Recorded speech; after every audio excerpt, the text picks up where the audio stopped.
Gracias, Doc. Y ahora la liquido. Bueno,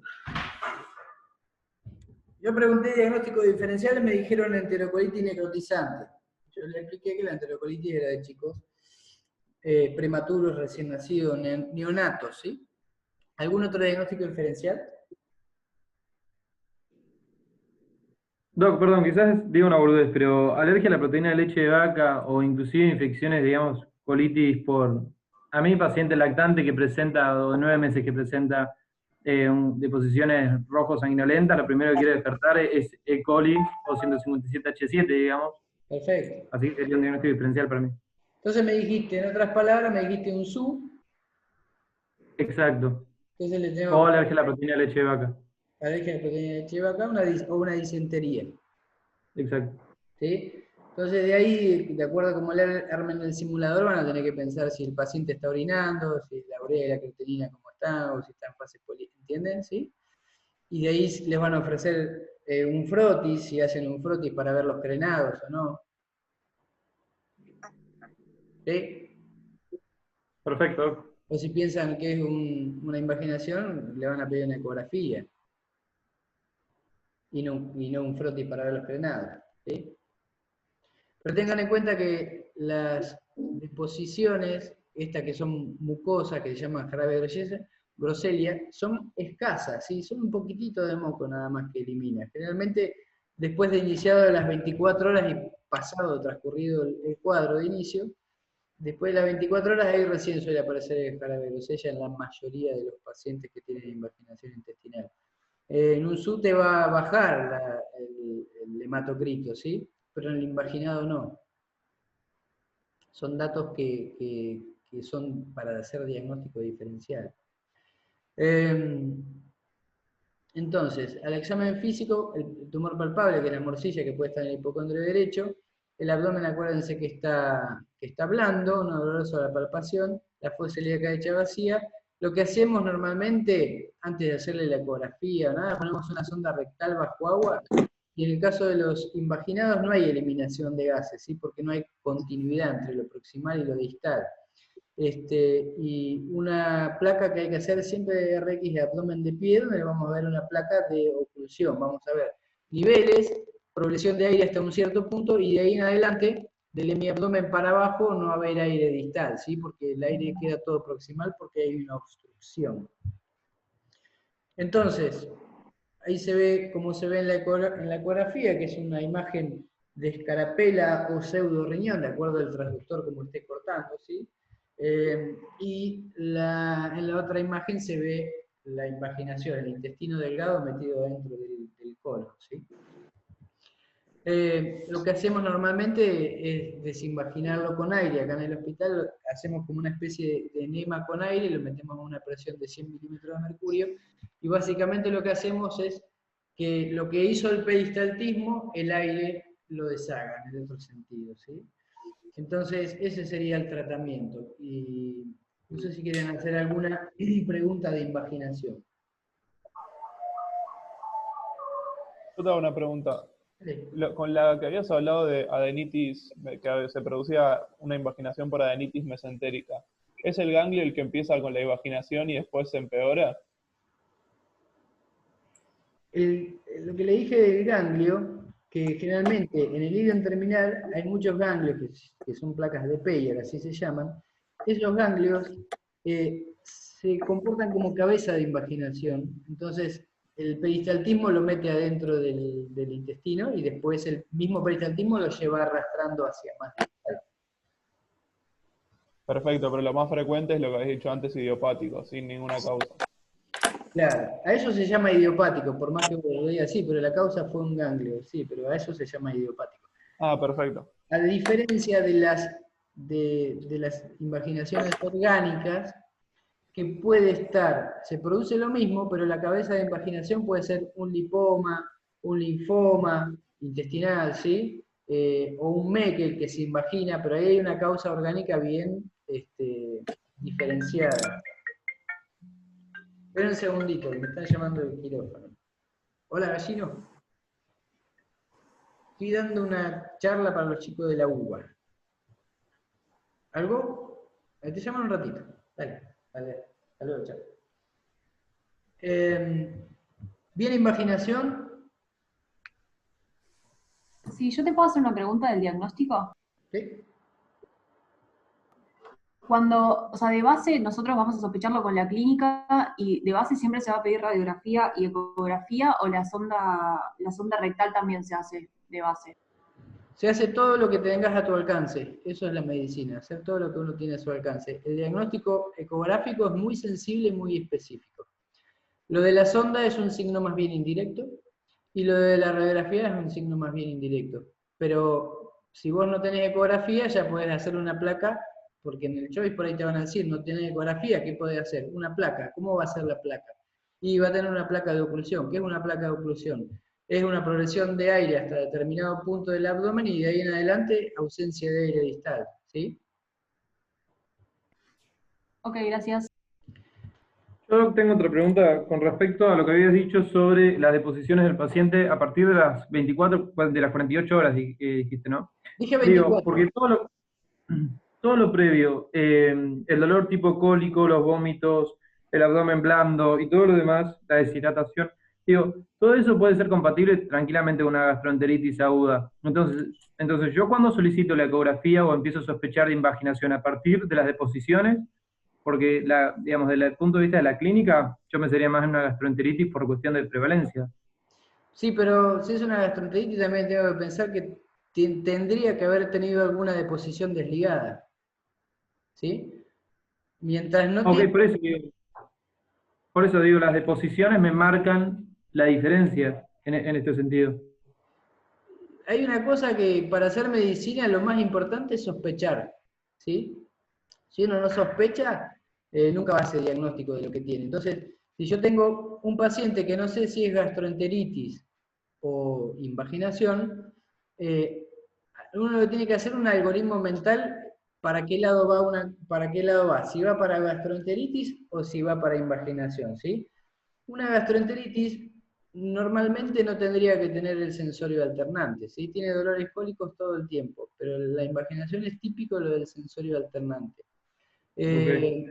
Duele mucho, los chicos cuando lloran muy fuerte, porque es desesperante el dolor de lucha, porque hay un cuadro oclusivo, en la gastroenteritis no hay un cuadro oclusivo, son dolores cólicos todo el tiempo. Y Sí. la gastroenteritis lo que normalmente tiene que tener es deposiciones diarreicas, ¿sí? El invaginado no tiene ninguna deposición diarreica, ni siquiera elimina gases, no hace nada por abajo, hasta que en un momento llega el moco ese con sangre y elimina eso, ¿sí? Pero no esperamos nosotros a que tenga jarabe de grosella o no. Si lo pensamos ya sacamos la ecografía, ¿sí? Perfecto, bárbaro, doc. Gracias. ¿Por qué puse hernia atascada? Porque en los varones, ¿sí? Pongo varones porque en las nenas no sucede, porque la anatomía del conducto inguinal es completamente diferente. Y lo más peligroso es en los chicos chiquititos, ¿sí? En los lactantes, que el conducto inguinal es muy estrecho, entonces cuando se mete intestino adentro del conducto inguinal, llega hasta la bolsa escrotal y eso hace que no sea ni reductible ni coercible. Entonces queda la hernia atascada ahí, el intestino queda en la bolsa escrotal, atascada dentro del conducto inguinal, y eso se va a comportar como una oclusión intestinal. Va a empezar a vomitar, dolor, la bolsa escrotal se va a poner roja, ¿sí? Y básicamente, vieron cuando le decía, si uno no sospecha, no hace diagnóstico. Lo que hay que hacer, levantarle, abrirle el pañal y fijarse cómo está la bolsa escrotal, ¿sí? Si se puso roja, la mamá dice que se puso roja la bolsa escrotal y al rato empezó a vomitar, no hace más caca porque a distal no hay progresión, está ocluida el intestino ahí en la ingle. Entonces vamos a tener un cuadro de oclusión intestinal con una bolsa escrotal roja, con un paciente con dolor, sin deposiciones, con vómitos. Hay que pensar que puede llegar a tener una hernia inguinal atascada, ¿sí? Dice radiología, el examen es más bien diagnóstico, uno palpa la bolsa escrotal, ve que hay intestino ahí adentro, y dice, ya está, la hernia atascada hay que reducirla y programar una operación para solucionar el problema de la hernia, ¿sí? Pero un signo indirecto es una radiografía, porque yo voy a ver en la bolsa escrotal una burbujita con un nivel de aire, quiere decir que está el intestino metido ahí adentro. A diferencia que van a leer o van a escuchar el hidrocele. El hidrocele es ni más ni menos que una conexión entre abdomen y bolsa escrotal a través del conducto inguinal con un orificio muy pequeño que el líquido que hay dentro del abdomen pasa a través del conducto, va a la bolsa, se llena de agua, hidrocele, pero no se pone rojo, no genera dolor, no da un cuadro de oclusión porque es nada más que agua, ¿sí? Entonces, al examen físico, las diferencias en uno, voy a tener el intestino gorgoteando que se va a poner rojo, un cuadro de oclusión, y en el hidrocele voy a tener nada más que una bolsita llena de agua. ¿Estamos?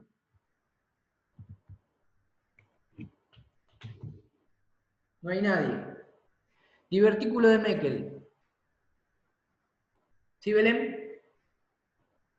No, iba a decir que se entendió perfecto. Gracias. Es feo hablar solo, no es incompatible con la salud mental. Divertículo de Meckel. ¿Se acuerdan del intestino primitivo anterior y posterior que se dividía en un remanente embriológico?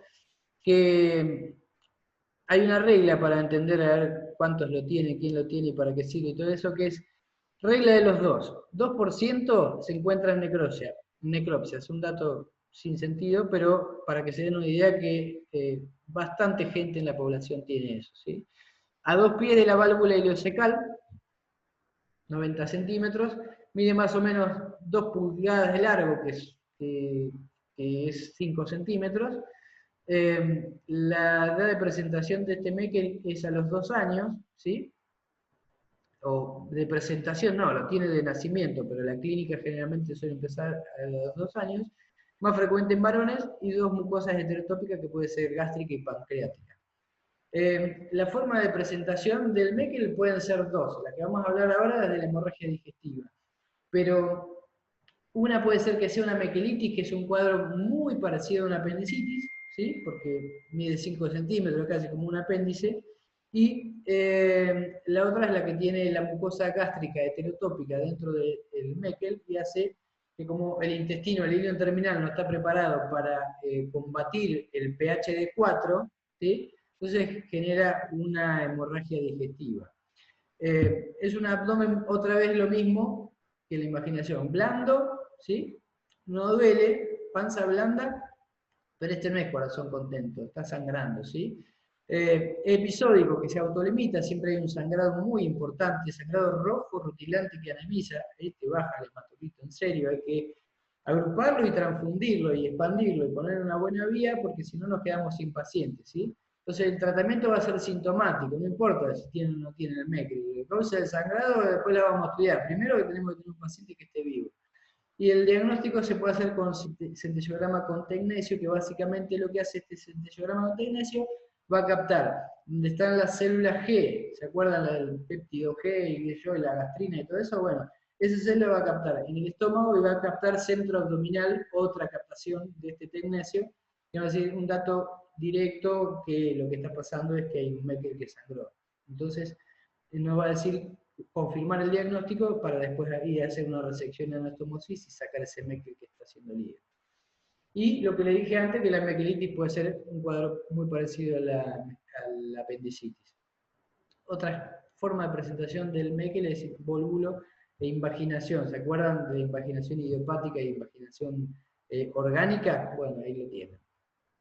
Escroto agudo. ¿Hago una pregunta? Sigo. Torsión testicular. La vedette, la niña bonita de lo que es escroto agudo. Escroto agudo, por definición, es dolor testicular, sí, pero hay muchas causas. Una se le acabo de leer recién como diagnóstico diferencial, que si bien no es un escroto agudo, pero la hernia atascada puede ser mal interpretada como un escroto agudo, porque tenés mi escroto rojo y doloroso, entonces se torció el testículo, no, está vomitando, no tiene deposiciones, tiene distensión abdominal. ¿Es una hernia atascada o se torció el testículo? Bueno, el examen físico te va a dar todo eso, ¿sí? Pero vamos a hablar de torsión. Torsión de apéndices testiculares, orquiepidemitis, hernia, ya lo dije, traumatismo y lo otro. Entonces, para tener en cuenta cuando uno va a revisar un escroto agudo, hay que tener en cuenta que el antecedente de traumatismo escrotal suele demorar y ocultar el diagnóstico de la verdadera causa de escroto agudo. Dicho en otras palabras sería, si uno interroga a pacientes de nivel de segunda escolaridad, sería de la primaria, le pregunta, ¿cuál de ustedes se golpeó los testículos? El 50% va a levantar la mano. Entonces, para pensar que puede ser un escroto agudo, mínimamente deberá tener hematoma escrotal, ¿sí? Si no tiene un golpe que yo puedo confirmar que sí, que se pegó con el caño en la horcajada de la bicicleta, no interpreto, porque todos tienen un pelotazo, una patada, una caída y un golpe, ¿sí? Y en cuanto a la transiluminación, solo evidencia hidrosólida reaccional, que es un factor común en las distintas causas de escroto agudo. O sea, que tenga hidrosólida no me va a decir qué es torsión, o qué es torsión de hidátide, o qué epidimitis, ¿entiende? Esta filmina no le da embolilla porque es vieja y no sirve y confunde. Y eso tampoco. Entonces, cuando voy a hablar de torsión testicular, lo más importante que tiene que tener es el dolor intenso de comienzo súbito. Cuando hablamos de dolor, para asociar el dolor de la torsión testicular es infarto agudo de miocardio. Se isquemia el testículo y eso duele mucho, y duele en serio, ¿sí? Duele tanto que puede activar signos vasovagales. Vómitos, que se desmaye, se ponga pálido, duele en serio. El testículo, al estar colgando el paquete vascular y deferencial, al enroscarse, lo que va a hacer es elevarse ese escroto. Ese testículo va a estar mucho más alto que el contralateral. El cordón inguinal puede doler, ¿sí? Porque por ahí pasan todos los nervios y toda la vascularización. Si uno toca la ingle, va a doler desde la ingle para abajo. Se puede dematizar y duele muchísimo. Apenas se puede tocar la piel y ya duele mucho. El hidrocele reaccional que les conté. Y el reflejo cremasteriano normalmente está abolido, desaparece el reflejo cremasteriano, que ustedes ya saben cuál es. Si no lo saben, me lo preguntan. El tema de la ecografía, en chicos chiquititos como que no aporta mucho la ecografía, porque es medio difícil de ver. Igual depende del tiempo que yo tengo, porque son 6 horas, que se dice que dentro de las 6 horas es el horario terapéutico, ¿sí? Entonces, si lo agarro dentro de las 6 horas, tengo muchas más chances de recuperar el 100% la vitalidad del testículo. Si lo agarro a las 24 horas, ya es más difícil que ese testículo esté vital. Entonces, si el ecodoppler me va a demorar el diagnóstico, porque lo van a hacer, recién tiene turno para mañana o para pasado, no se hace eso, ¿sí? El diagnóstico tiene que ser por clínica y ante la sospecha de una torsión testicular, habría que consultarlo y operarlo, ¿sí? Porque la ecografía, saben, pero depende del traductor, de la edad del paciente, que yo. Diagnóstico interrogatorio de examen físico, exploración quirúrgica. Lo que no dice acá, porque no lo leí o porque no lo cursé, es que generalmente la edad de presentación de los escrotos agudos es en la adolescencia, esa es la más común. No quiere decir que los más chiquitos no se tuerzan los testículos, pero lo más común es la adolescencia. En cambio, los apéndices testiculares sí, son chicos chiquitos, ese 12 años está mal. Yo le pondría 6 años, promedio más o menos. Comienzo insidioso, pero es moderado el dolor, se puede poner rojo el escroto, puede aumentar de tamaño por el hidrocelio reaccional que tiene, porque se llena de líquido reaccional. Y en el polo superior del testículo suele haber un apéndice testicular muy pequeño, que puede medir 4 milímetros, que eso se torsiona, se necrosa, y a través de la piel se puede llegar a ver un punto azul, ¿sí? Para que se den una idea, es como el tamaño de una semilla de una uva. Eso duele no mucho, y lo que hacemos normalmente, si estamos seguros de que es eso, y no nos quedan dudas sobre torsión, lo que hacemos es analgésicos, y le damos ibuprofeno, reposo, y a la semana ya deja de doler y no es necesario operarlo, ¿sí? No es un diagnóstico que sea de resorte quirúrgico, sino que con analgésicos, si tiene bien diagnóstico y no hay duda, ya está. Perdón, una pregunta. Dale. En esto de la torsión de apéndices testiculares, entonces les das ibuprofenos y generalmente mejoran con eso. ¿Eso tiene como recidivas, digamos? O sea, si un paciente tuvo una, ¿es esperable que tenga más? ¿Se acuerdan de conducto de Müller y Wolf? del gen SRI, factor inhibidor mulleriano y todo eso, bueno, el embrión está preparado para hacer las dos cosas, hasta que llega el gen SRI, factor inhibidor, y se quedan todos rudimentos embriológicos, lo que iba a ser femenino, ¿sí? Y queda lo que es masculino. Todos esos rudimentos embriológicos hay del deferente, del epidídimo, del testículo, ¿sí? Así que ahí ya te nombré 3. 3 por 2 testículos son 6. O sea que puede tener mínimo 6 torsiones de apéndices, de testículo, de epidídimo, de deferente.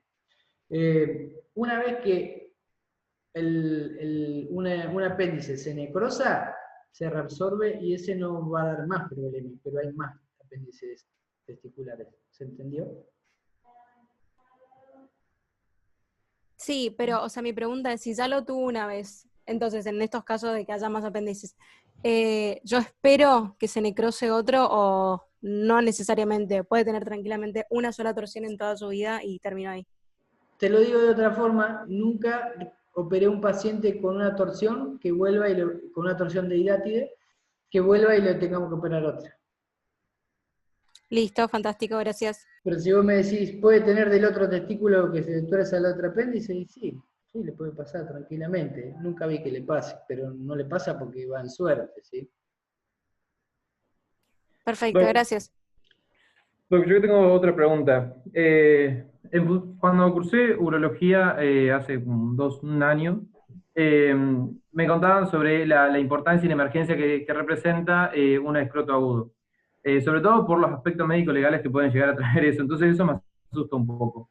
Entonces, digo, un paciente con una torsión de apéndice testicular, si bien yo entiendo de que es distinta la clínica con una torsión testicular aguda, que es mucho más dolorosa y demás, también le tengo que solicitar, por ejemplo, está bien solicitar un eco Doppler para quedarme tranquilo y decir, bueno, no hay una torsión aguda testicular o no, o estoy incurriendo a mal uso digamos, del material. Se entiende lo que decís. Ahí apunta mucho a la seguridad del médico haciendo clínica, la experiencia del médico haciendo clínica, y nosotros cuando tenemos dudas, si tenemos dudas, lo exploramos, si no nos quedamos con... Porque el Doppler tiene también sus falsos positivos y sus falsos negativos. Pero vos fíjate que esto te da... Si vos estás... Yo estoy seguro que es una torsión de hidátide. Yo le pido el eco Doppler y me dicen, hay mañana turno. Bueno, hacerle mañana, no hay problema. Pero si yo... Ahí van en el sentido común, ¿no es cierto? Si a mí me quedan dudas que es una torsión, ya está, lo operamos, no espero ningún Doppler ni nada. Si estoy seguro que es una torsión de hidátide, sí, que le haga el Doppler mañana, no hay problema, porque estoy seguro que es una torsión de hidátide. Pero si yo estoy en Okay. el medio, si no sé si es una cosa o la otra, no espero nada, lo resuelvo. Si vos abrís, Okay. vamos al revés, yo le dije que las apéndices testiculares no se operan, ¿sí? Sí. Me quedan dudas, me quedan dudas. Y el del Doppler me puso que tiene buen flujo, y yo no le creo. Pero yo lo opero, ¿entiendes? Lo exploro. ¿Qué puede pasar si opero un escroto con una torsión de hidátide? No pasa nada. Abro, saco la hidátide que está necrótica, puntito, cierro y se acabó la historia, ¿sí? Y no me arriesgo a que el paciente pierda el testículo. Okay. ¿Dale? Eh, y bueno, la orquiepidemitis interpretenlo como una infección. Suele suceder, lo que hay mucho es enrojecimiento universal importante, el signo de Pren, que cuando uno levanta o eleva el testículo cesa el dolor, y el flujo de Doppler está aumentado el testículo. Generalmente son pacientes que hacen cateterismo, ¿sí? Cateterismo vesical para vaciar la vejiga. Esto no es tan común, pero suele haber. Lo que muchas veces piden o le van a decir en el choice que el urocultivo dio negativo. No importa, porque la bacteria está acantonada en el testículo, no está en la vía urinaria. Entonces, si le tiran ese dato, no le den bolilla. Píloro, vamos que terminamos. ¿Pregunta?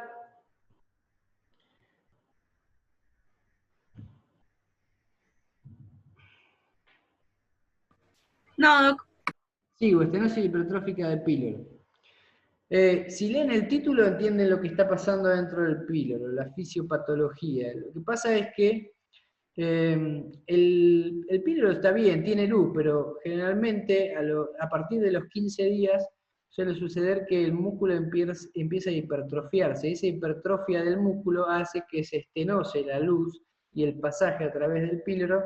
Entonces, lo que va a hacer una disminución del tracto de salida del estómago, ¿sí?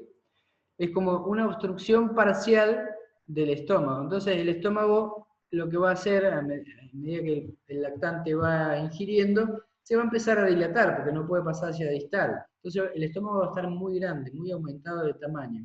Los píloros siempre, lo más común es que sean varones. Puede tener antecedentes maternos en cuanto a la herencia, ¿sí? Que la mamá haya tenido una estenosis hipertrófica del píloro. Generalmente el primogénito varón, son todas cosas que no se sabe por qué están relacionadas, pero es muy frecuente, muy habitual. Hay un déficit de una glucuronil transferosa que tiene que ver con un paciente que va a venir como con una ictericia transitoria y está relacionada a la óxido nítrico sintetasa, que tiene que ver con la falta de relajación del músculo. Entonces, vamos a tener un nene que vomita más de lo ingerido y que llora de hambre. Entonces, porque el estómago no se absorbe el alimento. Entonces, se dilata el estómago, tiene una toma, 2 tomas, y se dilata de tal forma que como no puede pasar hacia distal, lo que termina haciendo un vómito de exorcista, un vómito muy importante. Y hay un dato que es para hacer trampa. Si yo quiero hacer un choice, le voy a poner que parece un píloro, pero vomita bilioso. ¿Y por qué no vomitan bilioso nunca los píloros? Porque está la oliva pilórica, el músculo pilórico, y a distal está la desembocadura en la segunda porción del duodeno de la vía biliar. Entonces, el píloro hace que nunca pueda refluir bilis hacia el estómago, entonces nunca va a vomitar verde un píloro, ¿sí? Entonces, van a tener la oliva palpable generalmente, ahora se los digo, pero es pi, 14 por 4 es el tamaño para hipertrofia de píloro. Entonces, difícilmente puede palparse el píloro, ¿sí? Se toca como si fuera una aceituna en el hipocondrio derecho. Las ondas de Kumail tienen que ver con la peristalsis del estómago que quiere ir hacia distal y como rebota en el píloro vuelve hacia proximal, ¿sí? Entonces van a ver que repta el estómago. Hay un dato importante que usamos normalmente, que un píloro que está vomitando, que está alimentándose, pero vomita todo el tiempo y el estómago no absorbe nada de ese alimento, indefectiblemente va a disminuir de peso. Entonces, para 10 minutos. Para que esté aumentando de peso, lo mínimo que tiene que aumentar es 20 gramos por día. Entonces, si nuestro paciente nació con 3 kilos, tiene un mes y tendría que estar pesando 3.600, le hacemos la cuenta.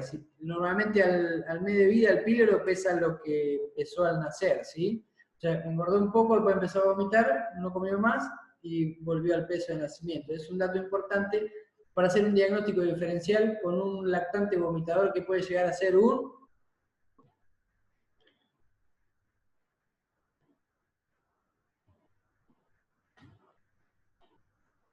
Bueno, no se los voy a decir. Alteraciones del medio interno, todo lo que está en el estómago es ácido clorhídrico, o sea, protones, cloro, sodio, potasio, baja todo eso, o sea que va a ser una alcalosis, porque si el pH lo está eliminando, alcalosis hipoclorémica, hipocalémica, hiponatrémica, ¿sí? Y lo que suele verse normalmente es que la orina tiene una relación con el pH en sangre, el pH urinario van parejos, ¿sí? Pero hay una bomba intercambiadora de protón-potasio, como el potasio se está perdiendo, lo tiene que recuperar, entonces el asa de gel le recupera potasio y excreta protón. Entonces va a tener la orina ácida con un medio en sangre alcalino, ¿sí? Lo de la ictericia transitoria ya se los dije. El diagnóstico ecográfico era 14 por 3,5. Esto es muy sensible, el tema de la ecografía, ¿sí? Y lo que hacemos también, que ahora le estamos haciendo esto a un paciente porque está en el límite. Tenemos un paciente ahora de 13 por 2,5, ¿sí? Y con clínica de píloro. Entonces, lo que estamos haciendo ahora, en este momento, a este paciente, que ahora me está mandando la foto para que la vea, que no la veo, Es un estómago agrandado de tamaño. Cuando digo agrandado, tiene que pasar la columna, ¿sí? Para que un estómago sea grande, tiene que pasar la línea media. Quiere decir que el estómago se recontradilató y normalmente ocupa esta parte. ¿Se acuerdan una de las placas que vimos hoy? Que la cámara aérea era este cachito nada más, ¿sí? El estómago normal, más que esto, no ocupa. Hasta acá llega. Desde acá hasta acá. En los píloros lo que pasa es que pasa la línea media. Todo esto es estómago. El píloro está por acá, que abre en forma intermitente y va pasando un poquito de contraste, ¿sí? Y lo larga como espiculado. Entonces se ve un poquito de contraste que va pasando. Entonces hacemos la placa, vemos que el estómago está grande, le damos contraste, a las 4 horas hacemos una radiografía. Si sigue habiendo contraste dentro del estómago después de 4 horas, confirmo que el diagnóstico del paciente es una estenosis hipertrófica de píloro. ¿Sí? Se acabó la clase. Chicos. Perdón, doctor, ¿podría repetir entonces cómo es el manejo? O sea, eso de las 4 horas y esperar. Claro. Lo que normalmente, un estómago normal, en 4 horas, progresa todo lo que se ingirió. ¿Sí? ¿Me seguís? Sí, perfecto. Una persona normal, vos le das algo de comer, a las 4 horas no tiene que haber nada. Entonces, la estenosis hipertrófica del píloro, le damos contraste, ¿ves que se ve blanco el estómago? Sí. Esa placa está hecha 4 horas después. Si vos ves... O sea, el manejo es, mi duda es primero clínico, después hago la ecografía y después hago la radiografía y a las 4 horas lo repito, digamos. Sí. Te digo el caso que tenemos ahora. Un paciente vomitador, que vomita chorro, que no tuvo buena progresión de peso. O sea, ¿te acordás que te hablé de los 20 gramos día? Le hicimos la cuenta, no tiene buen aumento de peso. Esos vómitos a chorro es importante, que nunca son biliosos, que generalmente son primogénitos varones, el primer hijo de la familia varón, y le hicimos la ecografía. La ecografía de recién nos informó 13 por 2,5. ¿Bien? ¿Sí? Sí, perfecto. Entonces, si es 13 por 2,5 no llega a 14 por 3,5. Entonces, ¿qué hago con ese paciente? Si tiene clínica de píloro, pero el ecografista me está diciendo que no es un píloro. Plan B. ¿Cuál es el plan B? Lo que hacíamos antes de la ecografía. Normalmente, con la ecografía, al 90% de los pacientes lo diagnosticamos. Pero hay algunos que justo la ecografía, la medición del píloro está por debajo de los límites. Entonces, ¿cuál es el plan B? Contraste. Le damos contraste. Vemos ya en una placa simple que el estómago pasa a la línea media. Eso es el estómago de píloro. Le damos contraste. A las 4 horas le repetimos la placa. Si hay contraste dentro del estómago después de 4 horas, es porque es una estenosis hipertrófica de píloro. ¿Sí? Perdón, el diagnóstico diferencial es que habías dicho es con un regurgitador normal que no pierde peso y se encuentra bien. Y si no es regurgitador normal, ¿qué sería? Y puede tener reflujo gastroesofágico por alguna otra causa. Perfecto. Con reflujos.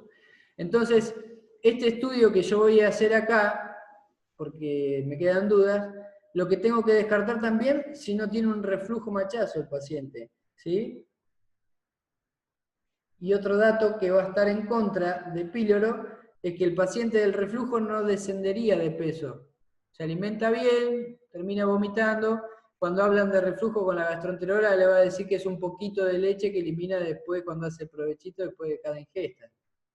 ¿Sí? ¿Sí o no? Perfecto, gracias. Una consulta, Doc, que para que quede claro, la ecografía la hago siempre sí o sí y depende de si veo o no, si me quedan dudas diagnósticas, recién ahí hago la seriada o siempre va la seriada. Lo que pasa es que la ecografía no existió siempre. Entonces lo que hacíamos antes es la seriada. Como la seriada es un método más bien laborioso, porque hay que darle contraste, esperar 4 horas. La ecografía lleva 5 minutos y te hace diagnóstico. Entonces, la ecografía reemplazó a la seriada, ¿sí? Pero ahora lo que hacemos es siempre ecografía, pero en este paciente que hay ahora, que la ecografía está border, entonces tenemos el plan B, el que usábamos antes, sigue sirviendo, ¿sí? Entonces, a ustedes le pueden decir, no le van a decir cuál de los dos prefieren hacer, siempre la ecografía es más práctico y es más rápido y lleva menos tiempo, pero le van a decir quizás que la placa de abdomen simple de pie tiene un estómago que pasa a la línea media. ¿Qué pensás? ¿Que tiene reflujo?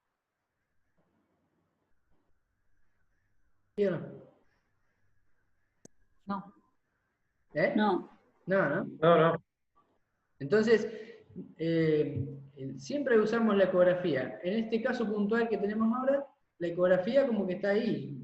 Yo quiero ver si no estoy con un reflujo machazo o qué sé yo. Entonces, tengo el plan B, hago la seriada, confirmo, seguro que es un píloro, pero lo confirmo, pasa la línea media, descenso de peso, listo, lo operamos tranquilo. ¿Vale?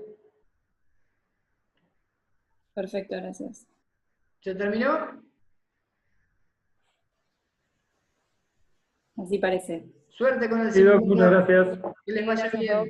Que anden bien. Muchas gracias. Chao. Igualmente. Gracias, hasta luego. Gracias.